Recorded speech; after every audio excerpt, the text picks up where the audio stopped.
प्रिय मित्रों, नमस्कार। आप सभी का स्वागत है मेरे यूट्यूब चैनल में। आज मैं आपको पंच महापुरुष योग में से बनने वाला एक बहुत ही महत्वपूर्ण योग के बारे में बताने जा रहा हूँ। यह योग है शश महापुरुष नाम का राजयोग।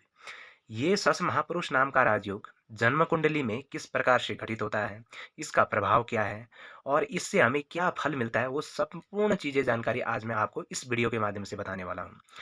जैसा कि आप जानते हैं, ज्योतिष शास्त्र में विभिन्न प्रकार के योग और दुर्योग बनते हैं। हमारी जन्म कुंडली जब तैयार होती है तो उसमें कोई ना कोई योग भी बने होते हैं और दुर्योग भी बने होते हैं, उनका अपना अपना प्रभाव है। ये जो विभिन्न प्रकार के योग और दुर्योग हमारी जन्म कुंडली में घटित होते हैं, ये अपना अपना प्रभाव लेके आते हैं।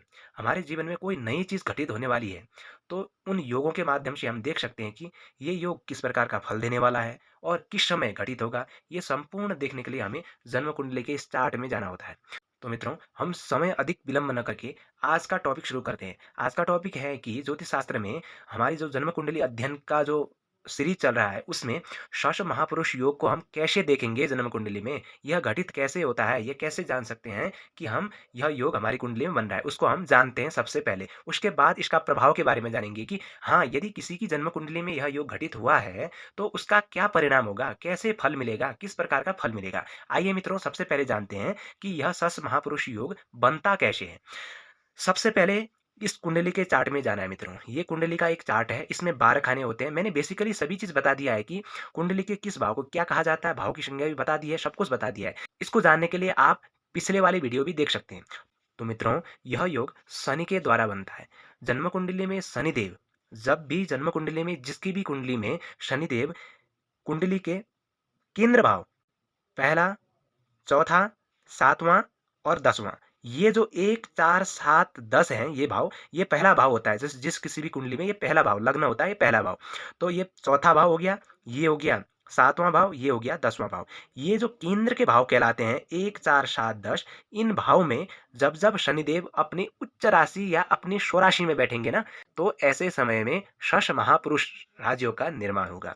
जैसे आप देख सकते हैं, मैं मेष लग्न की कुंडली बनाता हूँ। मेष लग्न की कुंडली बनाने के लिए लग्न में 1 लिखना होगा हमें, क्योंकि पहली राशि मेष होती है। तो मेष लग्न यहाँ से शुरू हुआ, तो यहाँ पर 2 लिखा जाएगा, यहाँ पर 3 लिखा जाएगा, यहाँ पर 4, 5, 6, 7, 8, ये 9, 10, 11 और 12, जो ये जन्म कुंडली का पहला भाव, चौथा भाव, सातवां भाव और 10वां भाव, इन भाव में जब जब शनिदेव अपनी स्वराशि के या उच्च राशि के बैठेंगे, तो अपनी इनकी स्वराशि कौन सी है, तो इनकी स्वराशि है मकर और कुंभ राशि। तो शनिदेव किस राशि में उच्च के होते हैं, तो तुला राशि में। तो तुला राशि में शनिदेव उच्च के माने जाते हैं। तो मकर राशि हुई 10वीं राशि, कुंभ राशि हुई 11वीं राशि और तुला राशि हुई 7वीं। अब मैंने क्या बताया था, फॉर्मूला क्या है कि शश महापुरुष राजयोग घटित होने का, जिस किसी भी जन्म कुंडली के पहला भाव, चौथा भाव, सातवां भाव और 10वां भाव, इन भावों में, इन घरों के अंदर शनिदेव 10वीं राशि, 11वीं राशि और 7वें राशि में बैठे हों, तो ऐसी अवस्था में क्या होता है, शश महापुरुष नाम का राजयोग बनता है। जैसे इसमें देख सकते हैं, यहाँ पर शनिदेव बैठा हो तो शश महापुरुष योग बन गया, क्योंकि 7वीं राशि इनकी उच्च राशि मानी जाती है और केंद्र भाव में भी है। तो दूसरी, यहाँ पर भी शनि बैठे हों, तो ऐसी अवस्था में क्या हो जाएगा, शश महापुरुष नाम का राजयोग बन जाएगा।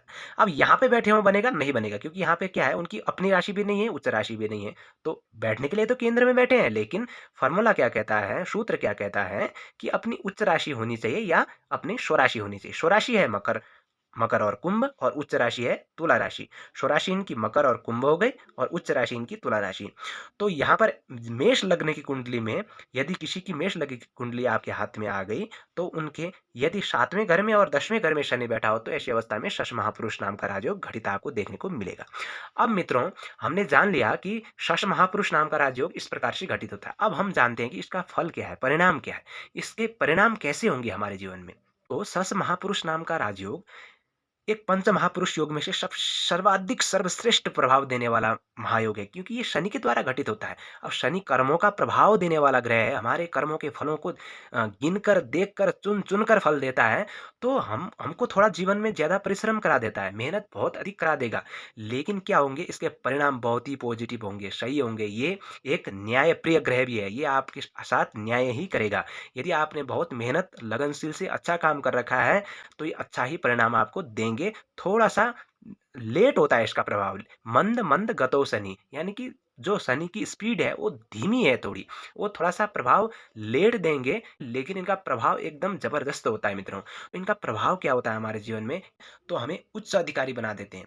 किसी भी क्षेत्र के उच्च अधिकारी जिसके अंडर में काम करते हो इंसान, अपने अंडर में काम करवाता है ये। और दूसरी बात, राजनीतिक क्षेत्र में भी ज़बरदस्त लाभ देते हैं, बहुत सफलताएँ देते हैं, बहुत आगे तक पहुँचाते हैं। राजनीतिक क्षेत्र बहुत ही विकसित देखा जाता है ऐसे लोगों का, जिसका सस महापुरुष नाम का राजयोग बना हो। तो अब बिज़नेस में देखें तो कोई यदि व्यापारिक क्षेत्र में बहुत ही ज़्यादा सफल है, तो वो हार्डवेयर का काम हो गया, पेट्रोलियम का काम हो गया, कच्चा पदार्थ, केमिकल्स, पेंट से संबंधित कार्यों में क्या करता है, तो बहुत ही ज़्यादा सफलता आपको देता है। इसका क्षेत्राधिकार क्या-क्या है, तो हार्डवेयर का काम, लोहे से रिलेटेड कार्य, और पेट्रोलियम, डीज़ल इत्यादि ये कच्चा पदार्थों से रिलेटेड कार्य हो गया, और चमड़ी से रिलेटेड कार्य हो गया। तो इन प्रभावों को ये हमारे जीवन में देता है, सबसे ज़्यादा घटित देखने को मिलता है। सबसे ज़्यादा प्रभावशाली कौन से लग्न में ये घटित होता है, तो वृष लग्न, तुला लग्न, मकर लग्न और कुंभ लग्न में। जैसे यहाँ पर 2 अंक की राशि बनती हो, तो 2 के बाद यहाँ से 3 सीरीज़ होगी। तो इस लग्न में सबसे ज़्यादा घटित होगा। और उसके बाद तुला लग्न, यानी कि लग्न में 7 अंक स्थापित कर देंगे, तो ये तुला लग्न होगा। इस लग्न में भी शश महापुरुष राजयोग बनता है, तो सबसे ज़्यादा प्रभावशाली माना जाता है। उसके बाद मकर लग्न और कुंभ लग्न, इन लग्नों में शश महापुरुष नाम का राजयोग बन रहा हो शनि के द्वारा, तो बहुत ही उच्च परिणाम को देने वाला होता है। तो मित्रों, सबसे पहले आपने जाना कि शश महापुरुष नाम का राजयोग किस प्रकार से घटित होता है, तो इसके परिणाम क्या-क्या हैं वो भी आपने जान लिया। तो शश महापुरुष नामक राजयोग है, ये बहुत ही अच्छा परिणाम को देने वाला है। थोड़ा-सा जीवन में लेट फल देता है ये, थोड़ा-सा जो शनि की स्पीड होती है, वो धीमी होती है, यानी कि 2.5 वर्ष में 1 राशि को पार करता है शनि। तो इस प्रकार से सबसे अधिक समय एक राशि में रहने वाला ग्रह भी यही है, शनि। इस प्रकार से उस वो मंद-मंद गति है उसकी, तो इस प्रकार से मंद-मंद रूप से फल देता है और थोड़ा लेट देता है, लेकिन बहुत ही ज़बरदस्त, और आपके जीवन में हमेशा ऐसा प्रभाव देगा जिसका आप बहुत लंबे समय तक क्या करेंगे, लाभ लेंगे। तो मित्रों, मैंने बता दिया कि शश महापुरुष नाम का राजयोग किस प्रकार से घटित होता है, उसके परिणाम कैसे हैं। इसी प्रकार से मैं दूसरे वीडियो में दूसरा योग लेकर के आपके सम्मुख उपस्थित हूँगा। तब तक के लिए इजाज़त दीजिए। नमस्कार।